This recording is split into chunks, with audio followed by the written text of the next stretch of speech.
श्री शिव महापुराण द्वितीय रुद्र संहिता 11वां अध्याय शिवार्चन विधि और उसका फल। ऋषि बोले, हे सूत जी, यह तो आपने मुझे महादिव्य शुभलिंग की उत्पत्ति सुनाई जिसके प्रभाव से दुखों का नाश हो जाता है। हे महाभाग, अब आप ब्रह्मा और नारद के संवाद के माध्यम से शिव पूजन की विधि बतलाइए जिसके करने से शिव जी प्रसन्न होवें। ब्राह्मण, क्षत्रिय, वैश्य और शूद्र चारों वर्णों को शिव जी की पूजा का जो अधिकार है उसका क्या क्या क्रम है। व्यास जी ने जैसा आपको बतलाया हो उसे मुझसे कहिए। सूत जी बोले, हे मुनीश्वर, जैसा आपने पूछा है ऐसा ही पहले श्री व्यास जी ने सनत कुमार से पूछा था और जिसे उपमन्यु ने सुना था उसी को मैं फिर व्यास जी ने मुझे पढ़ाया और उपमन्यु से कृष्ण ने सुना।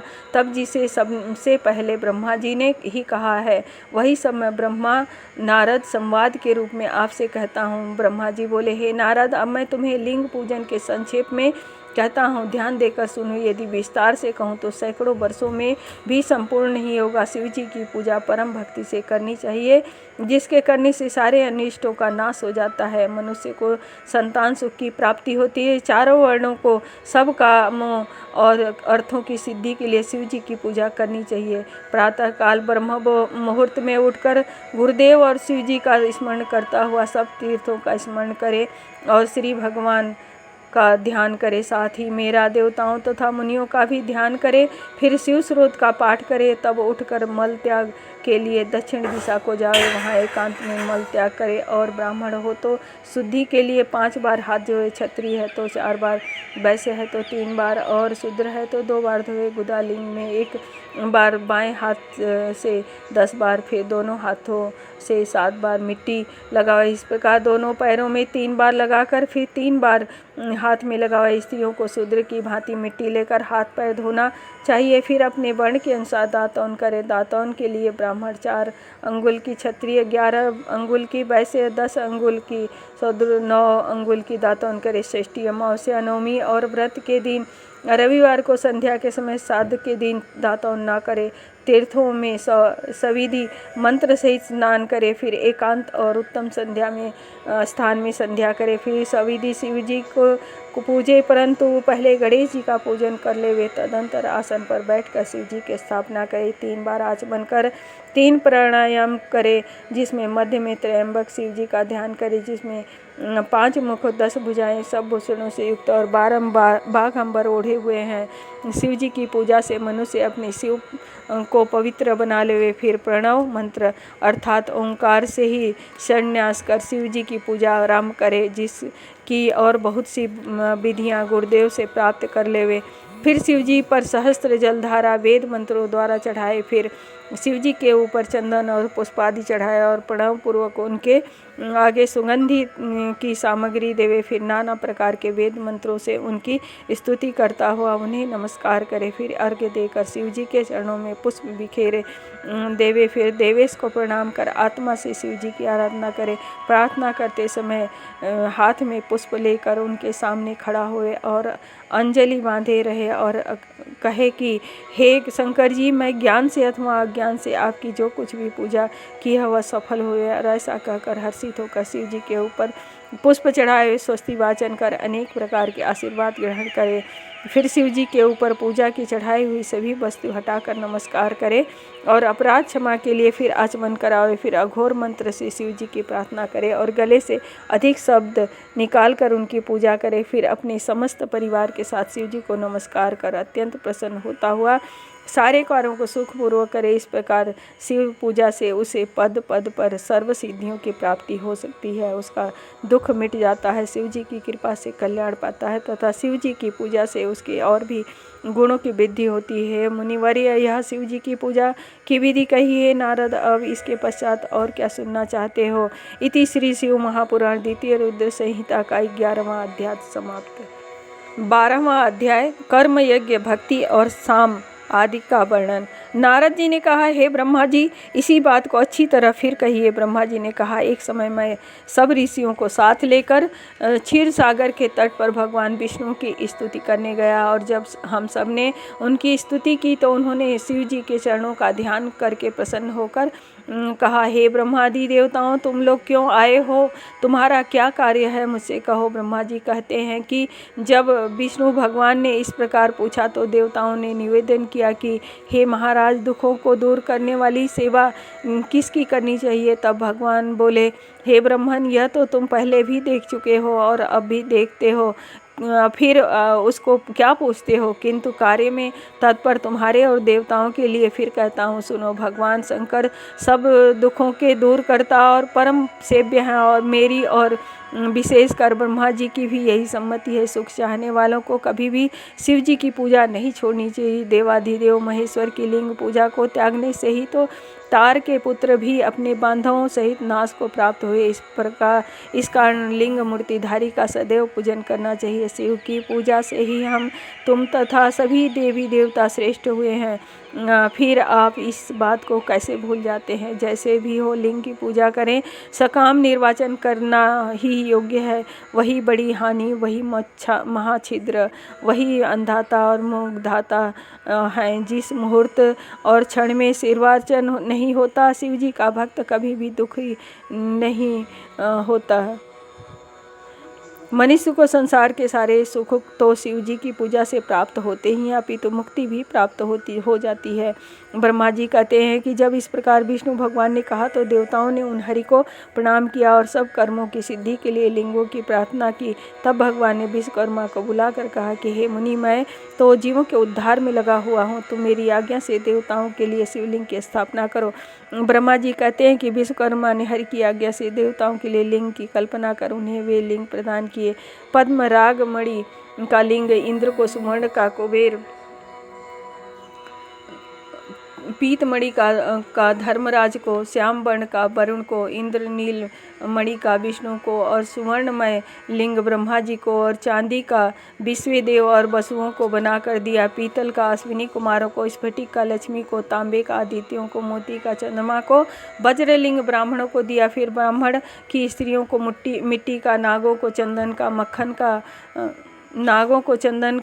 मक्खन का, देवी को भस्म का, योगी को, दधि का, यक्षों को और मिट्टी का छाया को दिया। इस प्रकार जब सबको लिंग की प्राप्ति हो गई, तब विष्णु जी के वचनों को सुनकर देवताओं सहित अपने लोक में आया और सब ऋषि और देवताओं से फलदायक उसकी पूजा विधि बतलाया और कहा कि जब तक ज्ञान न हो जाए तब तक सभी लोग विधि पूर्वक इस प्रकार लिंगों की पूजा करें, क्योंकि उच्च पद पर चढ़ने के लिए प्रतिमा पूजन परम आवश्यक है। निर्गुण की प्राप्ति के लिए प्रतिमा पूजन ही उसका आश्रय है। इससे सगुण से निर्गुण की प्राप्ति होती है। देवताओं में शिव जी सबसे बड़े हैं, अतः इनके निमित्त प्रतिमा पूजन अवश्य करें। जहाँ जहाँ जैसी भक्ति हो वहाँ वहाँ वैसी पूजादि करें। बिना पूजन और दानादि के पाप लगता है, और पूजादि करने से ज्ञान रूप रंग की उत्पत्ति होती है और विज्ञान प्राप्त होता है। अतएव जब तक गृहस्थ आश्रम में रहें तब तक प्रतिमा से पंच देवताओं की पूजा करता रहे, अर्थात सबके मूल शिव जी के ही पूजा करे, क्योंकि मूल के सिंचन से संपूर्ण शाखाएं भी तृप्त हो जाती हैं, किंतु शाखाओं के सिंचन से मूल कभी तृप्त नहीं होता। विद्वानों को थोड़े ही में यह जान लेना चाहिए कि शिव जी की पूजा करने से सब देवताओं की पूजा हो जाती है। इसलिए सब काम और फलों की प्राप्ति के लिए लोक के कल्याणकारी सब प्राणियों के हित में तत्पर शिव जी की पूजा करें। इति श्री शिव महापुराण द्वितीय रुद्र संहिता का 12वां अध्याय समाप्त। ओम नमः शिवाय।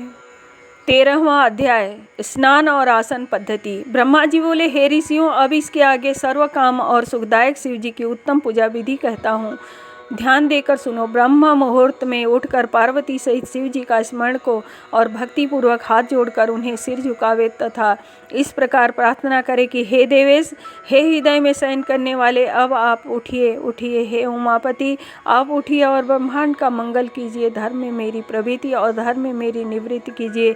हे महादेव, मैं तो आपका प्रेरक हूँ। ऐसे भक्ति के वाक्य कहकर गुरु के चरणों का स्मरण कर शौचादि क्रिया से निवृत्त हो मिट्टी और जल से देह को शुद्ध कर दातौन करे। सूर्य के निकलने से पहले दातौन करके जल से 16 बार कुल्ला करे तथा षष्ठी आदि यम की तिथि और नवमी को रविवार हो तो इन दिनों में दातन न करे, नदी अथवा घर में यथा समय स्नान कर ले, वे देश काल के अनुसार स्नान करे। रविवार, श्राद्ध, संक्रांति तथा ग्रहण, महादान और तीर्थ तथा व्रत के दिन गर्म जल से स्नान न करे तथा अपवित्र होने पर भी गर्म जल से न नहावे।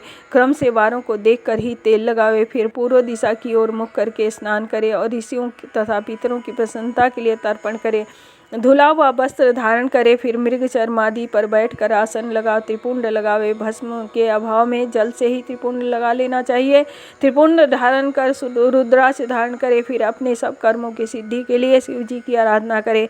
फिर मंत्र पूर्वक 3 बार आचमन करे अथवा गंगा बिंदु ऐसा कहता हुआ 1 ही बार आचमन करे। फिर गुरु से सीखे हुए विधान से यथाशक्ति पूजन सामग्रियों को शिव जी के समीप स्थापित और धीरतापूर्वक जल, गंध, अक्षत से युक्त एक अर्ध पात्र लेकर उपचार की पूर्ति के लिए दक्षिण भाग में स्थापित कर गुरु को स्मरण कर भेंट की एक मुद्रा दिखा सिंदूराद आदि पदार्थों से विघ्न नाशक शिव जी की पूजा करे। फिर द्वार पर स्थित महोदर नामक द्वारपाल की पूजा करे। पश्चात सती पार्वती की पूजा करे और उन चंदन, कुमकुम, अनेक प्रकार के धूप दीपों से उनकी और नाना प्रकार के नैवेद्य से शिव जी की पूजा करे। इस प्रकार गुरुमुख से और भी जो बहुत सी पद्धतियाँ और पूजा प्रकार हैं सीख कर वेद मंत्रों से शिव जी को स्नान कराकर उनकी पूजा करे। गुरु के उपनिषद मार्ग से मंत्र का उच्चारण कर यथा सांख्य यथा ज्ञान मंत्र विधि करे। नाना प्रकार के स्रोतों से प्रीतिपूर्वक वृष ध्वज शिव जी की स्तुति करे। फिर धीरे धीरे शिव जी की परिक्रमा कर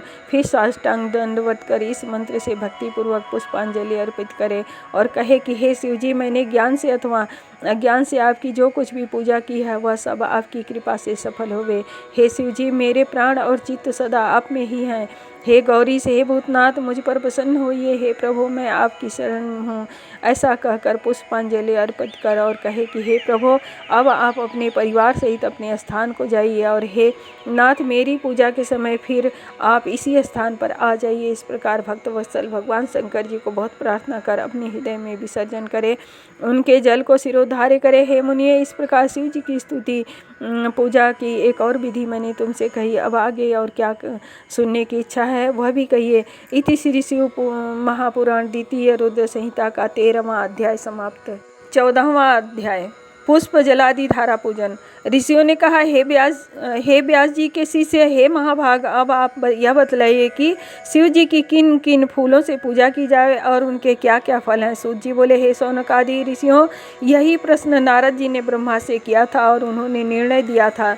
ब्रह्मा जी ने यह कहा था कि कमल पत्र, बेल पत्र, शतपत्र तथा शंख पुष्प से देवता का पूजन करने से लक्ष्मी की प्राप्ति होती है।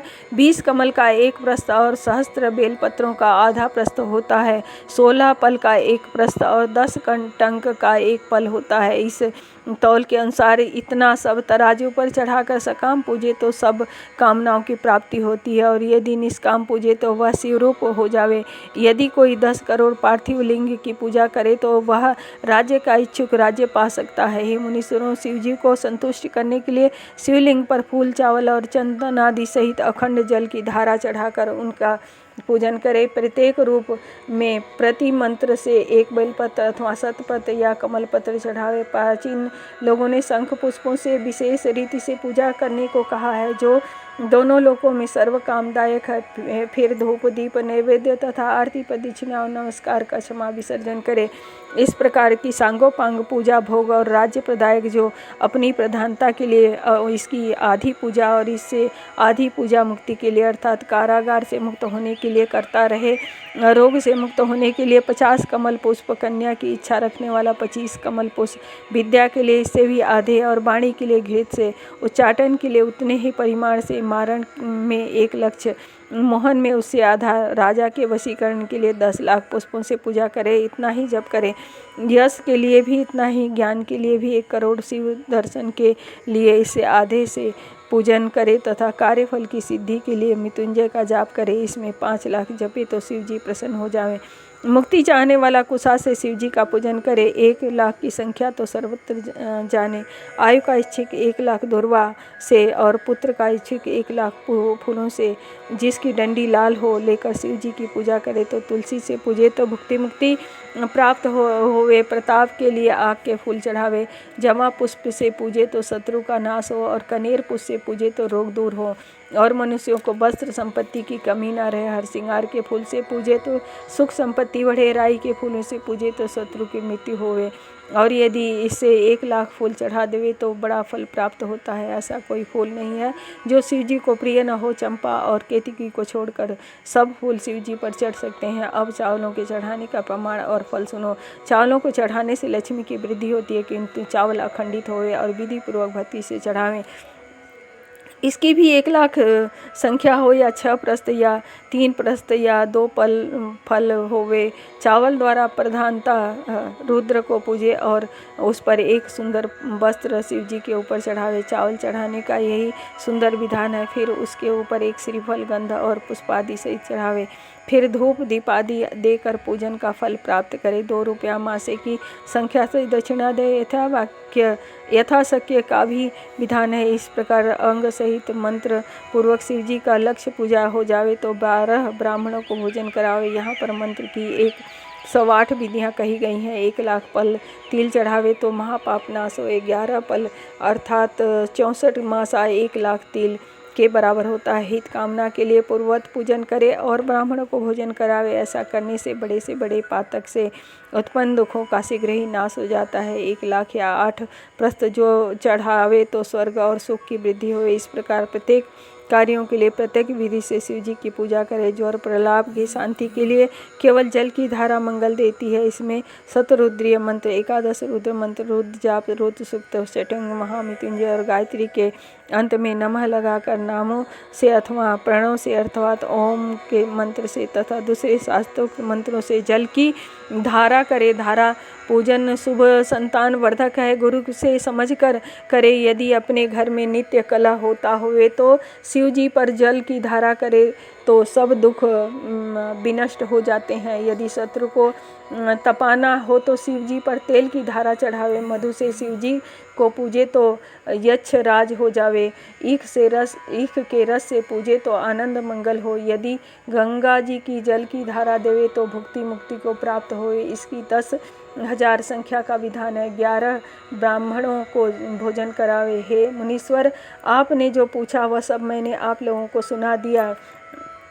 जो लोक में सफल और सर्व कामदायक तथा हितकारी हैं, जो स्कंद और उमा सहित शिव जी का सविधि पूजन करता है, वह पुत्र पौत्रादि के साथ संपूर्ण सुखों का भोग कर अंत में महेश्वर लोक का भागी होता है। वह करोड़ों सूर्यों के समान प्रकाशित विमान पर रुद्र कन्या से सहित होता हुआ प्रलय पर्यंत शिव जनों के साथ क्रीड़ा करता है। फिर अविनाशी विज्ञान को प्राप्त कर मोक्ष लाभ करता है।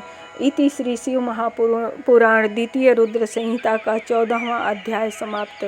15वां अध्याय कैलाश और वैकुंठ की उत्पत्ति का वर्णन। नारद जी बोले, हे सूर्यश्रेष्ठ ब्रह्मा जी, आपने हमको जो अद्भुत और परम पवित्र कथा सुनाई है इसके लिए आपको धन्यवाद है। अब इसके अनंतर और भी जो चरित्र और सृष्टि का प्रकार है वह सब सुनाने की कृपा कीजिए। सूर्य जी बोले, यह तो आपने अच्छी बात पूछी है। इसके पश्चात जो कुछ हुआ और जैसा मैंने सुना वैसा ही आपसे कहता हूँ। ब्रह्मा जी बोले, जब सनातन शिव जी अंतर्ध्यान हो गए तब मैं और विष्णु जी अत्यंत सुख को प्राप्त हुए।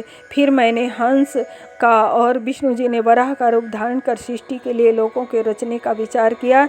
इस पर नारद जी ने पूछा कि आप दोनों ने अन्य रूपों को छोड़कर हंस और वराह का रूप क्यों धारण किया है, इसका क्या कारण है। सूत जी कहते हैं कि तब शिव जी के चरण कमलों का स्मरण कर ब्रह्मा जी बोले, हंस के ऊपर जाने की गति निश्चल होती है और तत्व अतत्व के विभाग से उसे क्षीर नीर जैसा ज्ञान करने की बुद्धि होती है। हंस ज्ञान और अज्ञान के तत्व का निर्णय करने में समर्थ है। इसी कारण मुझ ब्रह्मा ने हंस का और रूप धारण किया है और वराह की गति नीचे की जाने की निश्चल होती है। इसी कारण विष्णु जी ने वनचारी वराह का रूप धारण किया है। इस रूप द्वारा विष्णु जी ने भवकल्प वराह कल्प रचना चाहा। उसी दिन से यह वराह कल्प कहलाया। हे नारद जी, तुम्हारे एक प्रश्न का उत्तर हो चुका। अब सृष्टि की रचना विधि को सुनो। जब शिव जी अंतर्ध्यान हो गए तब मैं शिव जी को नमस्कार कर विष्णु के ज्ञान को प्राप्त हुआ। मेरा मन सृष्टि करने में लग गया। फिर उपदेश कर विष्णु जी भी अंतर्ध्यान हो गए। ब्रह्मांड से वैकुंठ में गए, तब जो मैंने सृष्टि की कामना से शिव और विष्णु का स्मरण कर पहले जल का निर्माण किया था, उस जल में एक अंजलि जल डालकर 24 तत्वों वाला एक अंड प्रकट किया, जो फिर विराट हो गया। उसके विराट होने से मुझे बड़ा संशय हुआ। उसके लिए मैंने 12 वर्ष का एक कठिन तप किया। इस तप से मैंने केवल विष्णु जी का ध्यान किया। तब श्री विष्णु जी प्रकट होकर मेरे अंगों को स्पर्श करते हुए बोले कि हे ब्रह्मन, मैं तुम पर प्रसन्न हूँ। शिव जी के प्रसाद से मेरे लिए जो कुछ भी अदेय नहीं है, जो चाहो मुझसे वर मांग लो। मैंने कहा, शिव जी ने मुझे आपके आश्रित किया है और उन्होंने जो कहा है वही मांगता हूँ। यह जो 24 तत्वों वाला अंड विराट हो गया है और इसमें चेतना नहीं दिखाई देती, इसको आप चैतन्य कर दीजिए। तब शिव जी का ध्यान कर विष्णु जी अनंत रूप से उस अंड में प्रवेश कर गए।